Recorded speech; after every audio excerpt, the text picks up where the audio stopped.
Brooke's home, a small kitchen in a quiet suburban neighborhood.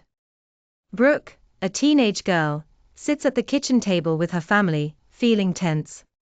The atmosphere in the house is uncomfortable. Her father dominates the conversation, making sarcastic remarks. Brooke's eyes dart around, sensing the tension that bubbles just beneath the surface. Brooke notices her mother looking down, avoiding eye contact, but she doesn't say anything. A glass of milk tips over and spills across the table. The spill seems to ignite her father's anger, and he slams his hand on the table, shouting at Brooke. In this moment, Brooke feels powerless, yet the incident seems so trivial, a sign of much deeper issues. Brooke, now struggling with her emotions, finally opens up. With hesitation, she begins to talk about what's been happening at home.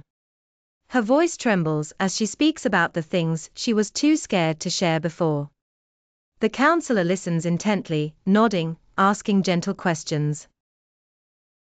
Tears start rolling down Brooke's cheeks as she reveals the pain and fear she has lived with for years.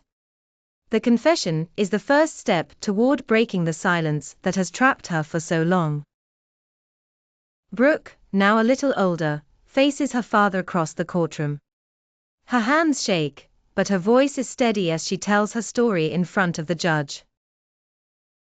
The truth is painful, and she struggles through every word.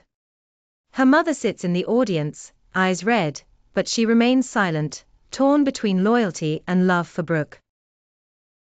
The legal battle feels never-ending, and Brooke worries if anyone will believe her. But each word spoken brings her closer to justice, closer to being free from her father's control. Brooke sits in her therapist's office, breathing deeply as she speaks about her journey.